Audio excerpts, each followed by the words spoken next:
Sacred Symbols, a PlayStation podcast, is brought to you by, well, you. If you want to learn how to support our show, go to patreon.com/laststandmedia. Greetings and salutations. Welcome back to Sacred Symbols Plus, a PlayStation podcast supplement. My name is Colin Moriarty. Today I'm joined by executive producer Dustin Furman. Dustin, welcome. How are you today, my friend?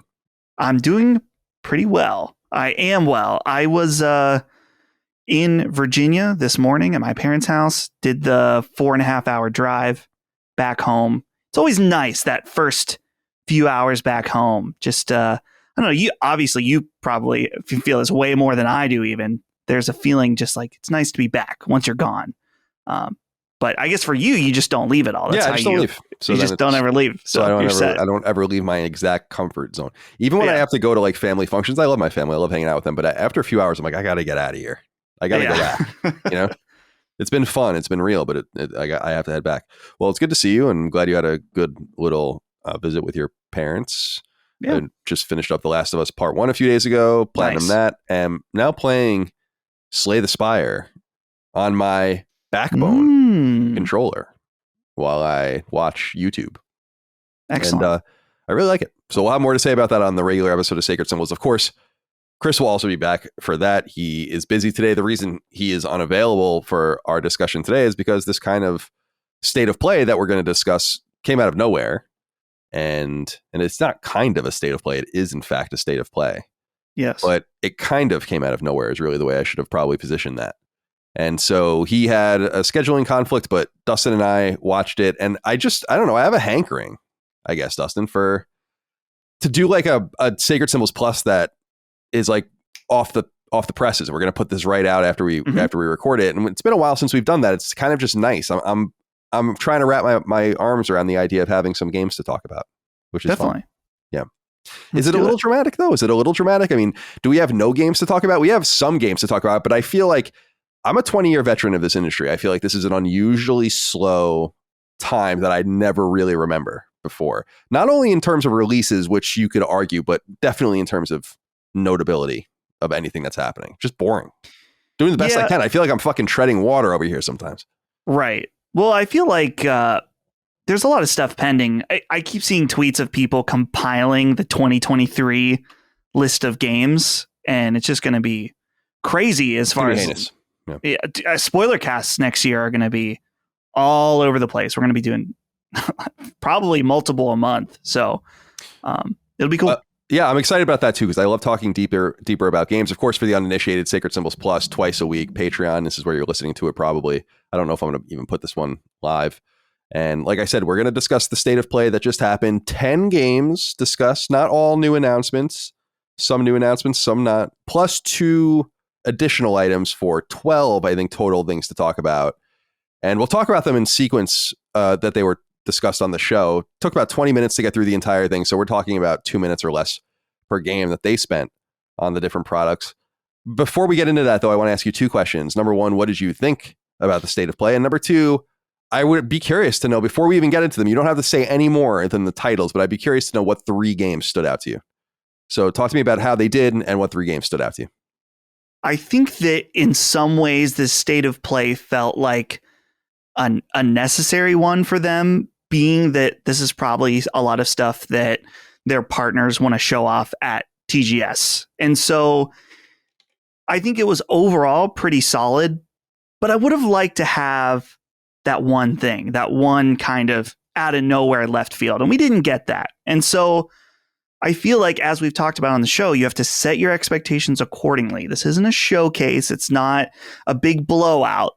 And it was kind of what you would expect from a state of play. So I would give it a C. And that, you know, some people, that's average. That's an average score. That's what you should, you know, that's it wasn't bad and it wasn't amazing. It was just, this is exactly what I expect from a state of play, you know? So I guess if you're going for what should be expected of an event, then yeah, I guess it would be a B or an A. You know what I mean? But I don't know. There's just 2 different ways of looking at it. As far as 3 games that I've got my eye on, and I'm not going to include God of War because I feel like that is too obvious. Rise of the Ronin, Stellar Blade, and Synduality. We'll say those three. Interesting. And then we can discuss why, I guess, as we go, or however you want to do it.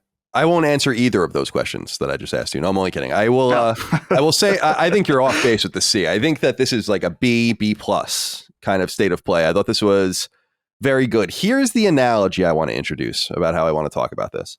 You know how I have the analogy I bring up sometimes about the simmering pot, and you know something's in the pot. Yes, and something's cooking in the pot. It's rumbling. It's hot, but no steam's coming out of it. Like the top is just kind of making that weird noise where it's like, it's you know what I'm talking about. Clinking and clanking. Sure. But today was kind of like someone looked inside the pot to see what was in it and then closed it again. So it relieved some of the pressure. There's some aroma coming out of the pot now. Now there's an idea of what might be in the pot. I thought what was interesting today, what I thought was really surprising was we saw 2 second-party games. I didn't expect to see that. And in fact, I didn't expect to see, not that they wouldn't exist at all, but I wouldn't expect to see second-party games of a single-player variety at all. I would assume that all of their efforts in that regard, or most of them, would be going towards multiplayer games. And we know that some of that is already true. Deviation and Firewalk. That was Haven, although Haven is first party now.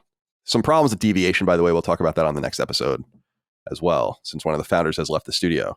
But my answers to the question of games that I'm most interested in is, I think Pacific Drive is number 1 by far. I think that game really seems like super interesting to me. And then I would say, depending on the kind of game it is, Rise of the Ronin, and we'll talk about it when we get there, because it's Team Ninja, so you're going to get one of 2 style games, and so it's a 50% chance this isn't for me. But there's a 50% chance it is for me, so we'll talk about that. And then, though you said God of War doesn't count, and I agree with you, I'm not going to pick that. I will pick another game that we knew is just Hogwarts Legacy. I think I'm excited about that game. I'm really looking forward to it. In fact, when they started showing it, I thought they were showing another game. I was like, are they showing some sort of prequel or some sort of spin-off about running a shop? Or it took me like 30 seconds to figure out it was Hogwarts Legacy, I guess is what I'm saying. So that's kind of where my mind's at with some of these, but I thought it was a very strong showing, a B plus, I think. And I think when you get into the Bs, you're outpacing expectations, especially based on recent Sony. And I think my analogy of the boiling pot is kind of right on. It's exciting because we didn't get a real good glimpse inside the pot, but there's confirmation that something is indeed Dustin inside the pot. So let's start at the top. I think this is a game we don't really need to talk very much about. Tekken 8. Looks beautiful, but Tekken 7, pretty old. I was surprised when I was looking this up a few months ago. I had forgotten, because Tekken 7, I don't think came to PS4 until 2017, but the game itself actually is from 2015. So it's pretty old. I'm surprised they actually maybe got this far. It'll be about 8 years between games. So it looks beautiful. I don't give a flying fuck about Tekken, so I'm not even going to pretend that I do. I wonder if you have anything to say about it before we move on. Yeah, I don't think I really have anything to add either, other than, like you said, very beautiful. I like the way the rain looks. I remember Tekken having a very distinct feel when I played Tekken Tag Tournament many years ago, I think on PS2. Yeah, that was a PS2. So maybe I'm intrigued by pretty much every fighting game that comes out, and then I never actually play them. But this looks cool. I know there's going to be a lot of people really excited about it. Stick to Grand Blue Fantasy Versus, since that is out on PS Plus. I got to download that. I haven't. You really do. Yeah. Yeah. Tekken Tag is funny because that game is really memorable for me, because you were kind of too young to remember, maybe, but that game came to arcades when the PS2 had just come out in Japan, but was not out here yet. So it was like the first time we felt like we were interfacing with a PS2 game. And I remember being really excited about it. And I remember the machines too. They were very big compared to your conventional arcade machine. But yeah, Tekken 8's coming, PS5, Bandai Namco. We'll see what happens. I don't really care. Maybe we'll have Vince on to talk about that when more materializes. The next 2 games they discussed were for PSVR 2. I'm a little, if I have one complaint about this state of play, it's not even from the quality of game necessarily. I just didn't understand why these games were in here. It just felt like don't you want to talk about PSVR 2 a little more properly? I feel like they still haven't really, I know that they've had a state of play and all that, but I feel like they still haven't really acknowledged it properly. You know, like I feel like it's not real. And this makes it a little more real, but I still felt like these games were a little wedged in there. I'm glad they got them out of the way early. I'm curious. Let's start with Star Wars Tales. What is it called? Tales from Galaxy's Edge. I actually brought this up. Enhanced edition. Enhanced edition, right. Yes. This came to Oculus in late 2020, Quest and Quest 2. And I'm sure my nephew Dash is stoked about this because he loves his fucking Oculus and he loves his Star Wars. So he's a huge nerd. He probably already played it. But I was kind of, I don't know, man. I thought this game looked a little budget to me. Like there were animations they were showing that I'm like, that doesn't, I don't think, you know, when you're playing VR and your arms are kind of flying and the thing's like in the corner, it's not really there, but it still works. I felt like they were actually showing that kind of stuff. I felt like there was like some sort of thermal detonator or something they were throwing and it looked like really awkward and it not impressive to me. But what did you think? Well, I think that the budget look that you're talking about comes from it being originally designed as a Quest game. So it's sort of like the mobile game of VR. I mean, Quest being a mobile VR platform. So part of that with the title and why I made sure to point it out, the enhanced edition, is that they're going and trying to spruce it up for PSVR 2. I'm not really into, there's a lot of VR games that are kind of not too deep, but more experiential type games. And that's kind of the impression that I get from this game. And I feel like I knew some people that played it, but I've never heard anyone say, wow, when you get a Quest 2, you got to play Star Wars Tales from Galaxy's Edge. Obviously, it has Star Wars in the title. It'll sell a lot no matter what at launch. But Colin, when it comes to the strategy of PSVR 2, I kind of wonder, they had the big announcement, of course, initially was Horizon coming to PlayStation VR 2. And now we've kind of got a little trickling out of less exciting stuff like ports or whatever from other VR platforms or whatever. And so it's kind of nice that when they do this supposed PSVR 2 blowout, that we're kind of already going to have a full idea of the big and small games. And it seems like they're kind of getting the small games out of the way, which is, maybe it's less exciting in the moment, but I think that it will help when they do show off the really big games that they have coming. Yeah, perhaps so. The third game feels in that vein that we saw here, the second PSVR 2 game, Demeo. I looked this up because I was like, I could have sworn I heard of this. It's already out. Mm-hmm. And I've played it, yeah. Yeah, okay, cool. So you can talk a little bit about it here. It's already out. It came out in May of 2021 on PC and I guess Meta. And it's a fantasy tabletop role-playing game, digitized, of course, in virtual reality.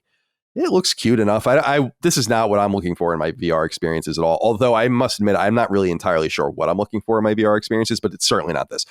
I still think Eve Valkyrie was the perfect VR game for what I'm looking for. Something very kinetic and fast, I think is really important in VR. So the slow plotting stuff doesn't really do it for me necessarily. So you've played this, Demeo. What do you make of it being on PSVR 2? Does it do anything for you?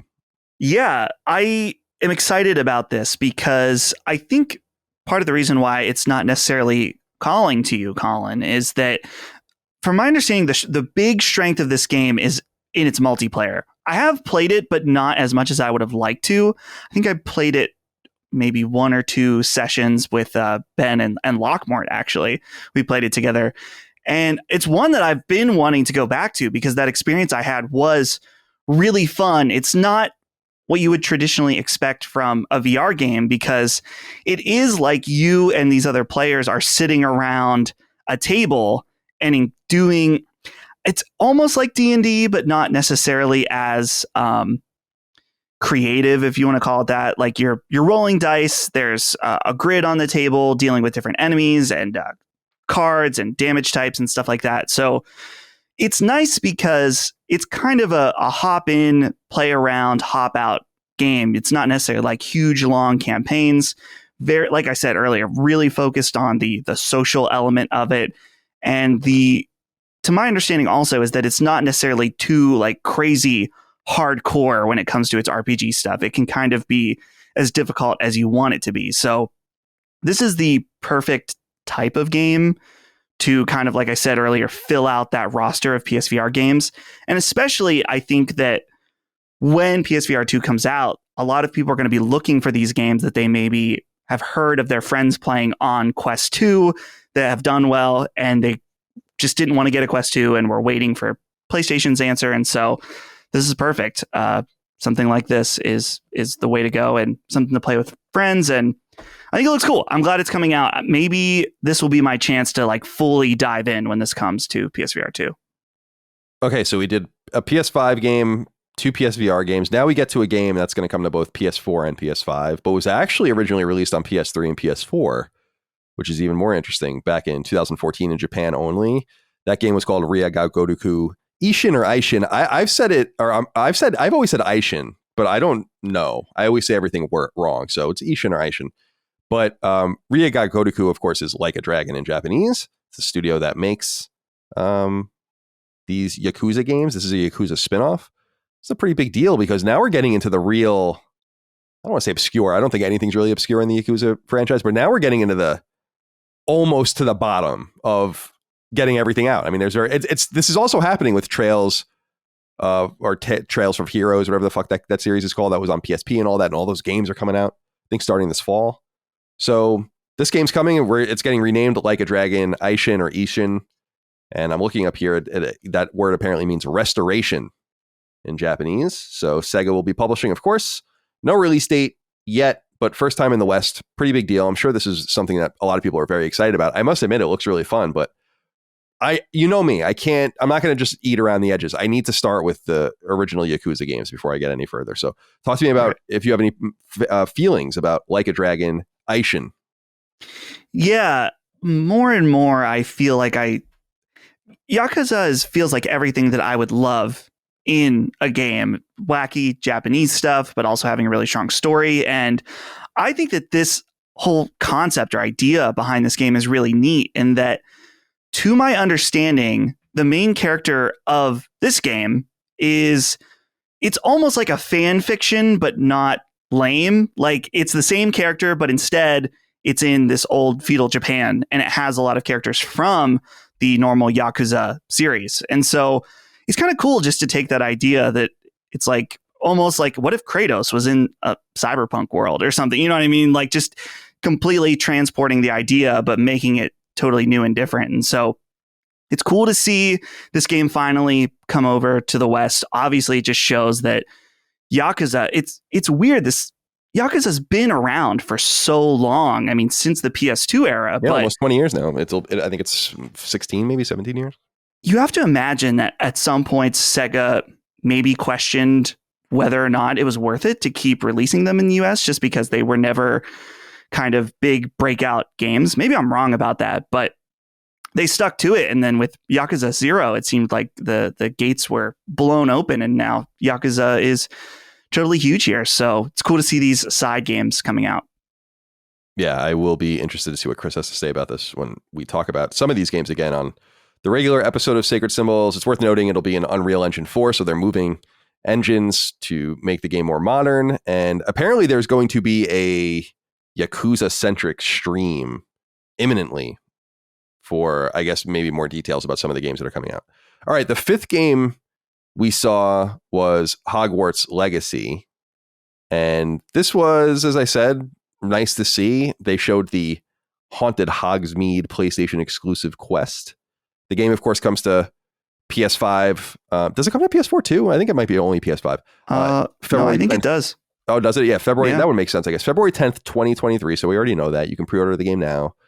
Not much to say here. It's cool to see more of it. Again, I was kind of confused when I was first seeing it, because I really thought that they were teasing something new, like accompanying the game. And it's funny because my mind went as far as to assume that that's what I was seeing, and then figuring out if I was okay with that or not, because I always talk about the over-reliance on Star Wars, on Marvel. So it's like, are we getting to that point with Harry Potter? I really don't think we are, but cool to see it. Still really excited about it. I want to remind everyone, this is one of those games, and I'm reading it now on PlayStation blog.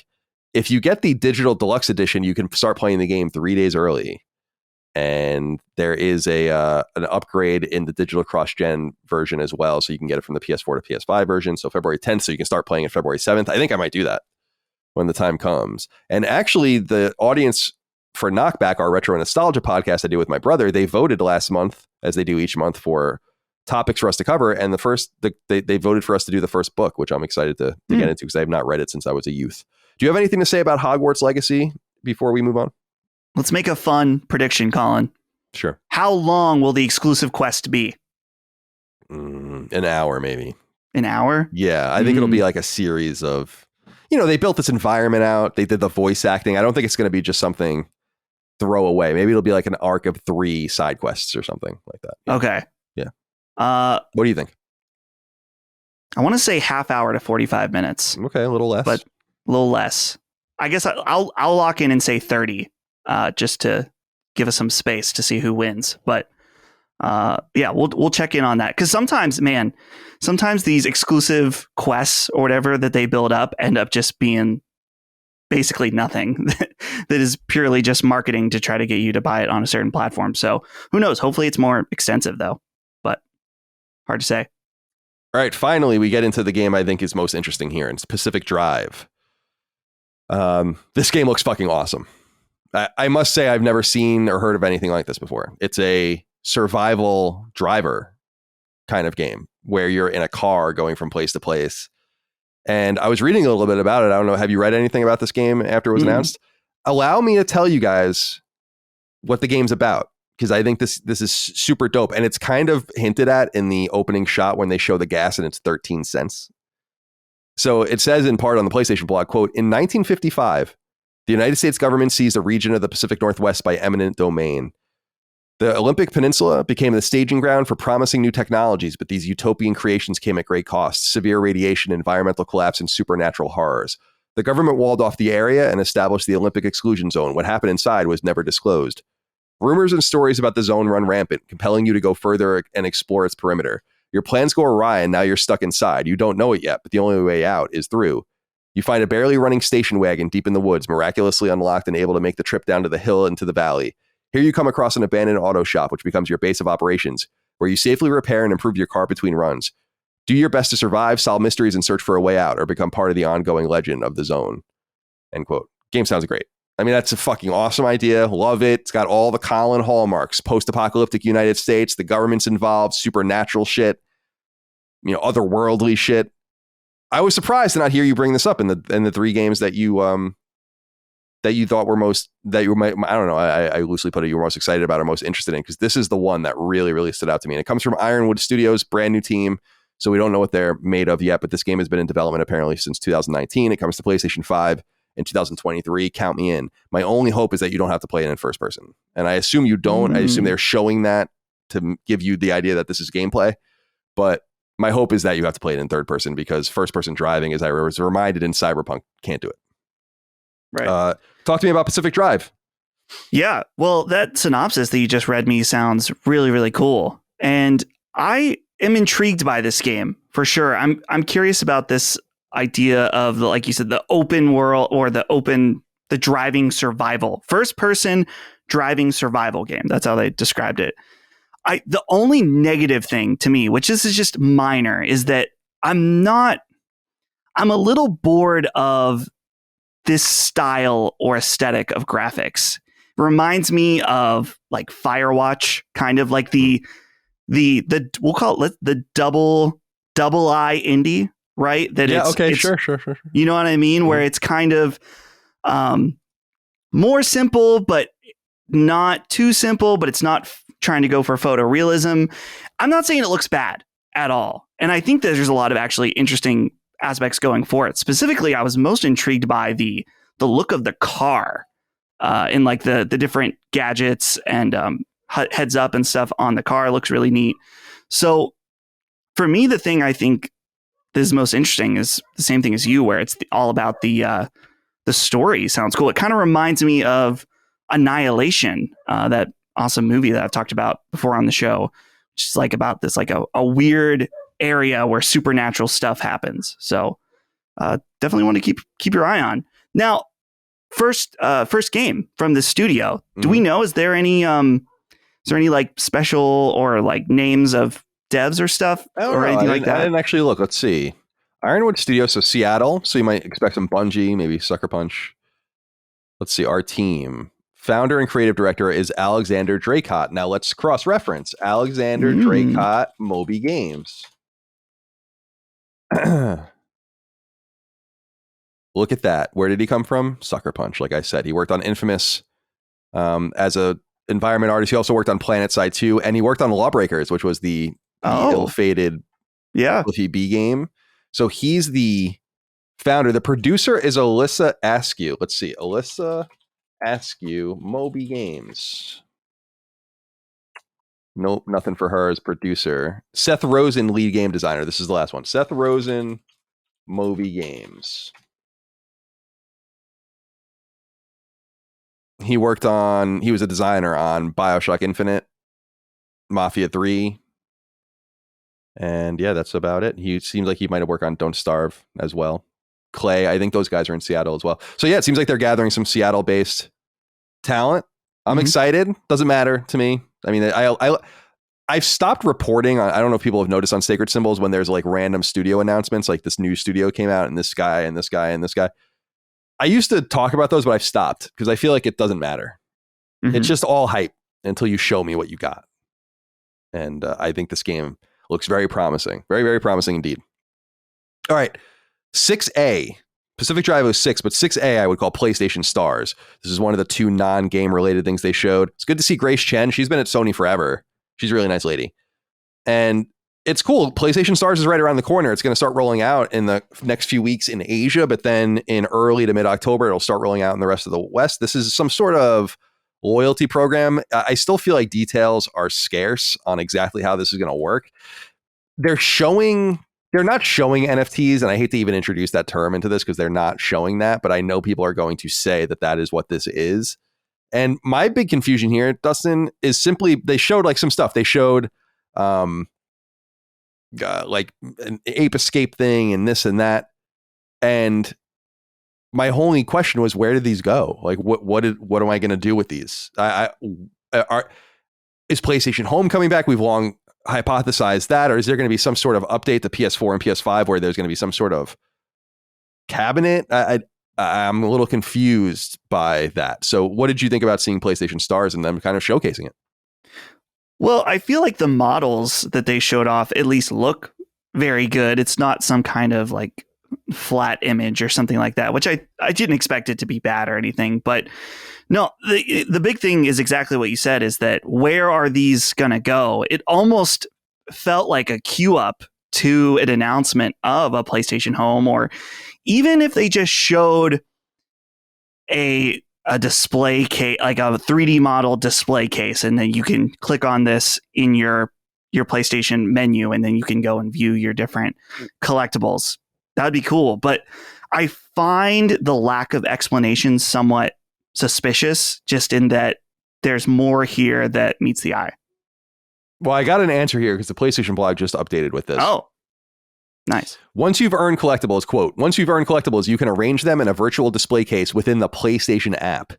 And if you choose, you may display your collectibles case within your PSN profile to friends. There will be different ways to acquire or earn collectibles. The primary way will be through completing campaigns. And so the campaigns, apparently, according to this post, is collectibles will be provided as a way to commemorate past activities, achievements, or product ownership. And of course, they showed some cool stuff there. It's very similar to, well, I guess Astro, when we talk about that, is like they showed the Pocket Station. They showed Polygon Man. I was like, okay.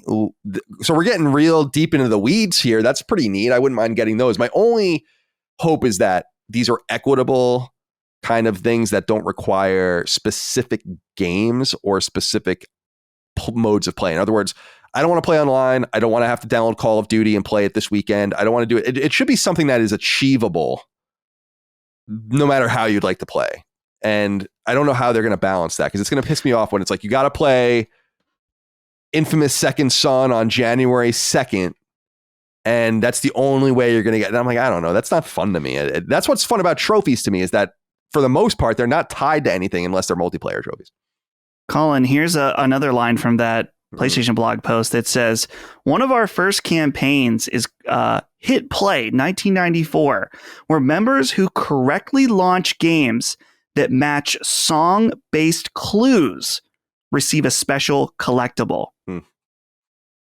Very weird. It is weird. I guess it sounds fun if it's, let's say, PlayStation Plus collection games. So you just go and it's like very cute kind of thing, and you go and you download and just boot those games up or whatever. But let's not get carried away with it, because there's something here. There's something here that trophies could have been if they just didn't bastardize them so badly, which they did. I still like them though. All right, Grace Shen, good to see you. Next game up is Synduality. And I am curious what you were saying that I think this was one of the 3 games that you pointed out. Now, what killed my interest in this game, I must admit, this comes from Bandai Namco, which they didn't say at all, I don't think, the entire way until the very end. The stinger had like a small Bandai Namco logo on it. And by the way, it's Synduality is one word, SYN. Right. But it's PvPvE. Oh. And that is, I don't think going to do it for me. I don't know if that's only that, but they're making a big deal out of that on the PlayStation blog post, and it's otherwise unclear based on Yosuke Futami, I'm sorry, the producer of the game. But we know this is coming in 2023. The mech action looks very dope. I dig the Japanese flavor. I get why people were saying this is a very Japanese-centric state of play. It's not as Japanese-centric as I was hoping, because I was kind of holding out hope for 2 things. Number one was a stealth release of Octopath Traveler 1 on PlayStation, since the second one was announced for PlayStation next year. And the second one was maybe some of the pixel remasters, so that didn't happen at all. In fact, I don't think we saw Square Enix at all the entire time. No. Which was interesting considering these are supposed to be Japanese things. But nonetheless, Synduality, talk to me about why you're interested in it. Yeah, well, I mean, it's a Japanese game with mechs, which are 2 things that speak to me dearly. But I got to say, you put a damper on it right now, because I'm looking at this blog post where it says, immerse yourself into intense PvPvE battle. When playing online, you'll also encounter other players trying to clear their own missions. Be careful. They could potentially hinder your progress. Okay, that's not as bad as I thought, actually. Yeah, hopefully it's an option. Yeah. It sounds optional based on that, but I'm really curious about mech games. I haven't played one in a really long time. In fact, the last game, or maybe one of the only mech games that I've ever been really into, was Mech Assault for Xbox and Mech Assault 2 back in the early Xbox Live era. And so I'm always curious about games like this. And maybe it's also because there's these rumors about a new Armored Core game. And so this looks cool. I like how colorful it is. I think that the gameplay looked interesting. And I'm kind of curious about where this is going as far as the PvPvE. But I wonder also if this is the team that did, what was that the Bandai Namco game? Oh, Scarlet Nexus. Scarlet Nexus, right? I wonder if that's similar. Them or a different team or whatever. But it's cool. I wonder if we're going to see a renaissance of mech games coming, especially if that Armored Core game is also coming. And speaking of mech games, dude, I mean, I only saw the news. I didn't watch it, but from the Nintendo Direct earlier today from when we were recording, fucking Front Mission games. I just don't understand why all the cool games come to Switch from Square Enix. Why do they get all of the cool games? Yeah. And we get nothing, or not nothing, but very little. I mean, obviously we're getting Final Fantasy 16 and stuff like that, but I would trade Final Fantasy 16 for access to a lot of the games that come out of Square Enix. And it kind of bothers me that they're not on PlayStation, but that is what it is. I have a Switch. I just choose not to play it. It is my own choice, of course. All right. Second party games. I didn't expect to see 2 second party games, like we said.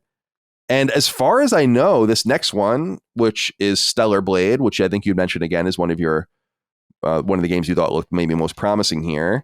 This is the first time, I believe, I could be wrong, that Sony has worked in a second party capacity with a South Korean studio.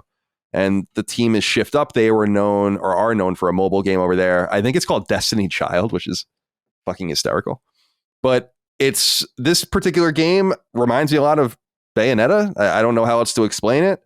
Very quick, kinetic action, DMC-like. Seems like maybe there's going to be some scores and some style points and all that kind of shit in there. I don't know. Gnarly looking enemies that kind of merge zombies with something else. I don't know. Almost kind of what you were saying with Scarlet Nexus kind of had that same vibe where it was very unearthly and otherworldly. I liked it.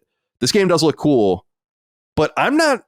There's a fine line, as we're going to talk about next, with game action RPGs with me, and I like the Onimusha action RPG kind of fluid movement, some speed, but not so much hooked up on speed on the scoring, not so hard.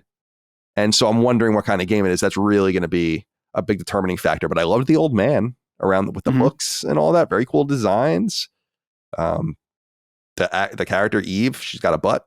I mean, yes, clearly. So definitely Bayonetta inspired. What would you think of Project Eve's Stellar Blade? Yeah, this game looks cool, and I think it's one that we've discussed on the show because I think Sony has shown it off maybe on a different state of play. I can't remember though exactly. Yeah, but I don't remember either. Let me look it up. Yeah, I love the overall aesthetic. It has like a very cyberpunk, Deus Ex, kind of Ghost in the Shell vibe to it overall, which is cool. And like you said, the DMC or Bayonetta style combat looks very cool. Sometimes I'm worried this game is going to be a little bit too extra.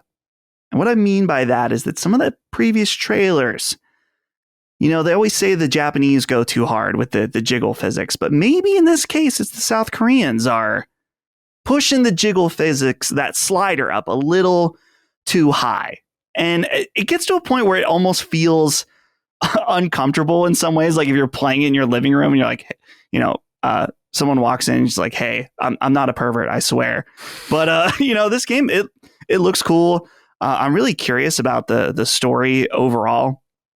And I'm really excited. Interesting that it's PS5 only. That's honestly one of the most exciting aspects, is that finally we're starting to see some current gen only games coming to the platform with so much stuff still being cross gen. So I'm really interested about this one that I'm going to continue to keep my eye on.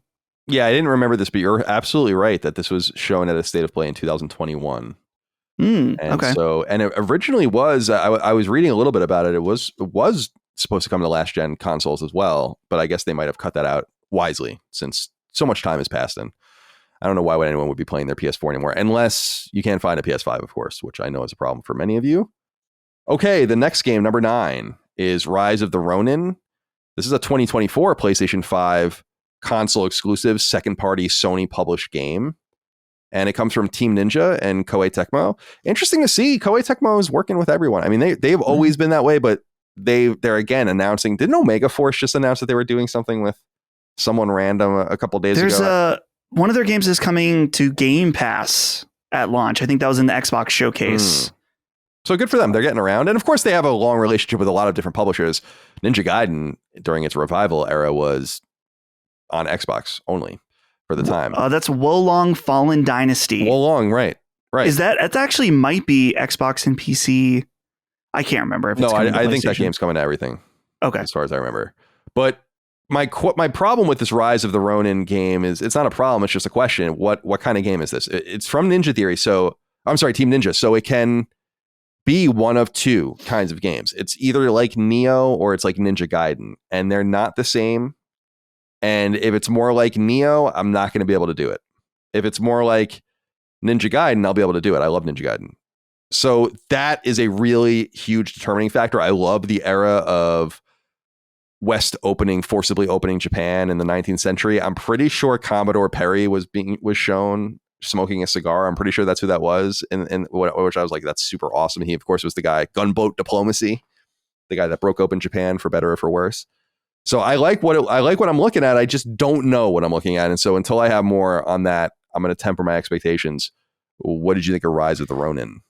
Well, I think there's another element of what this game could be, specifically when I'm watching the trailer at 57 seconds in. There's a moment where he basically, the main character has wings and is gliding from what looks like an entire town. And so that kind of gives me an impression of a more open world experience, maybe something. I use this lightly, but when I saw this clip, it reminded me of Assassin's Creed 2, where I think there's also a part of that game where you are in a gliding suit or something that Leonardo da Vinci makes or whatever. Right, that's right. But That's seeing the city like that is instantly what I thought. And so it's kind of an interesting idea about them taking maybe a little bit of both of Neo and Ninja Gaiden and then blending in some open world elements, since neither one of those games were open world. So it's weird. I mean, this game's so far away too, that when I saw that 2024, I was like, oh man, feels a little early, but maybe they're planning on like an early 2024 release or whatever. But overall, what I saw looks good. I wonder if we're hitting saturation point though with this era of Japan. We've gotten quite a few of these, and it's another one. But I mean, I'm kind of into it anyway. Yeah, like regardless. So. Well, I was going to say, I compliment Koei Tecmo on their just unrelenting focus on Japanese games. Just Japan for Japan's sake kind of games, or Japanese style games that are in other worlds. I dig it. I just feel like there's a place for it. They don't really seem to give a shit. And that Wulong or whatever game that you were talking about, that is also a Team Ninja game. So it's not a huge surprise to me that there would be some separation between those two games. But nonetheless, Rise of the Ronin. Just quick, what do you think about the strategy of Sony publishing these games? I feel like this is maybe the biggest news, actually, is that Rise of the Ronin and the previous game, Stellar Blade, both Sony funded and published games. It was cool to see Sony, the old school Sony Interactive Entertainment tease, like, or stinger, as opposed to seeing the PlayStation Studios one, which I'm just less fond of. So what do you think of that? Yeah, that's really interesting. And I think that that's probably just maybe a new strategy going forward, is that they know that this is kind of a lot of what Microsoft is doing, whether they're helping out games to put them on Game Pass first and foremost, or even just going and buying studios, is that the battle right now for content, exclusive content, is so cutthroat, and Sony can't buy everything, but they can afford to pay and publish games for different studios. And so I'm wondering if this will be something that we see more and more of, is them just coming in and kind of pulling out their checkbook in order to help make games and then keep them exclusive to PlayStation. I think that they're really just trying to focus in on the people that spend money on their platform that are hardcore. I don't think there's anything particularly hardcore about subscribing to something and then seeing what's out there. They're focusing, I think, some of these second party efforts on instead who are the million people that are going to buy this, or the 2 million people that are going to buy this. We might as well tie them up. These might have been choices that were made in a previous life, let's say, before the current realities of the market came to bear. But nonetheless, I was very interested to see that. I did not expect that. It just makes it all the more likely that we're going to see a bunch of multiplayer games, though, because now they just removed. See, if anything, I would have kind of saved these and maybe put in a couple of other games that were a little more multiplayer centric. But I appreciate their dedication to action RPGs as well. And we love our single player games here on PlayStation. So no problems there. All right. 10 was two-parted. So let's say 10A was the controller that they showed, the DualSense controller with this kind of navy blue and white with the wolf logos on it from Ragnarok, celebrating God of War Ragnarok. These will be able to be pre-ordered starting September 27th if you are interested. They're limited edition. They'll be launched the same day. The game comes out on November 9th for PS4 and PS5. There is no DualShock 4 as far as I can tell, so this is only for DualSense, but it's time to move on, I think, anyway. I was going to turn this off because I have not seen almost anything from God of War Ragnarok, but I actually sat and watched it. And the game looks really good. I mean, it looks exactly like I thought it was going to look. I'm excited about it, but I'm not that excited about it. It's hard for me to get very excited about God of War. It's not that much my kind of game, but it looks really fun. I must say that some of the voice acting is pretty bad. The interchange between Atreus and Kratos, some of it's not good. I was surprised that they were showing some of that off, but then it was complemented by voice acting that was of a much higher quality. But of course, the game looks really cool. I love that eclipse imagery at the end. Love that. But it's God of War Ragnarok. We know it's coming. PS4, PS5. PS4 swan song for sure. November 9th. Do you have anything to say about the controller or the game? I don't really like the controller very much. I don't know if it's the type of blue that it is or whatever, but I don't know. People will be into it. I dig it. I like. I don't want it because of that. If it was just that without the thing on the touchpad, I would probably be into that. Yeah. Okay. As far as the trailer, I held to my word. I did not watch it at all. Nice. So part of it too, I think that if I hadn't just replayed God of War, I maybe would have. But since it's so fresh, I feel like I would have been able to connect a lot of dots pretty quickly. Like I wouldn't have to be like, oh, who's this? What's going on again? So I did not watch it at all. But I was streaming it on my Twitch channel, and my chat was going insane. And after it was over, they were all very, very pleased with what they saw. Obviously, it's a very PlayStation-centric audience there, but it seems like people are very excited. I'm really, really starting to get excited for this game coming out. And it's not far now, so no spoilers for me. Cool, man. Yeah, I got to be honest with you. I don't think it spoiled it for me because I don't really even know what I'm looking at. Right. All I really garnered from it, well, I won't even say what I garnered from it because I don't want to spoil it for anyone else, but I don't feel like I was any worse for wear from watching it. But I must say, when I think about the games that I'm most excited about this fall and this winter, Callisto Protocol by far is the AAA game that I'm most excited to play for the rest of the year. And Tactics Ogre is going to just be a time suck. I cannot fucking wait. That's why it seemed so obvious. That's what was really missing for me, was just the Octopath Traveler thing. I really thought it was like almost a slam dunk when that happened this morning. I was like, what, really? And they never said anything about the first one. I'm like, well, that's got to be... Square Enix loves their little announcements in there, and sometimes they do their stealth drops. So then I was checking out PSN profiles and everything. Very frustrating. And you know who else is frustrated about it? Are Xbox fans, because they're not getting the second game, but they got the first game. Doesn't really make any sense. Doesn't make a whole lot of sense. A little annoying. Square Enix, a little annoying with some of the shit they're doing. But Live Alive or Live Alive or Live Alive or whatever the fuck it's called, would love to have that over here. It's triangle strategy. Bring that shit on over. Octopath Traveler 1, front mission. I mean, God almighty, what are you doing? Papa Colin wants that on PlayStation 5, so let's make that happen. And of course, the pixel remasters as well, with fixed text boxes and the old translations, things that will never happen. Okay. Dustin, do you have anything to say as we depart?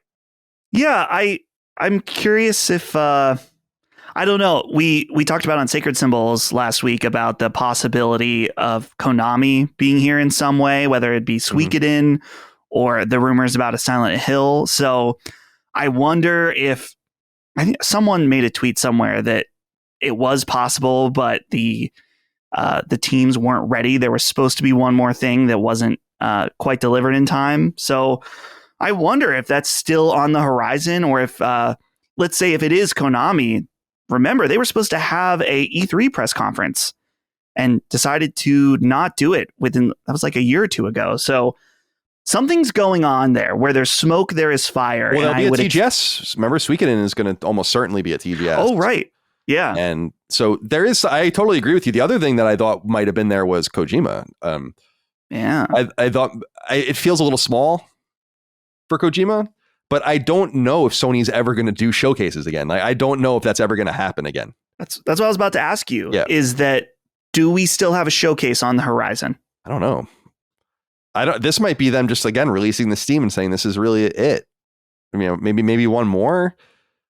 I don't know what else they'd really have to talk about. I also don't know that we need much more to talk about unless it's going to be from the first or second party. I'm kind of sick of the third party noise, as much as we play those games and they're important and we love them, of course. But as PlayStation fans, I think we're most focused right now on just the deafening silence from much of first party. And of course, this knowledge of second party and what they're doing. And someone had brought up, I don't know if they wrote in, I saw it somewhere.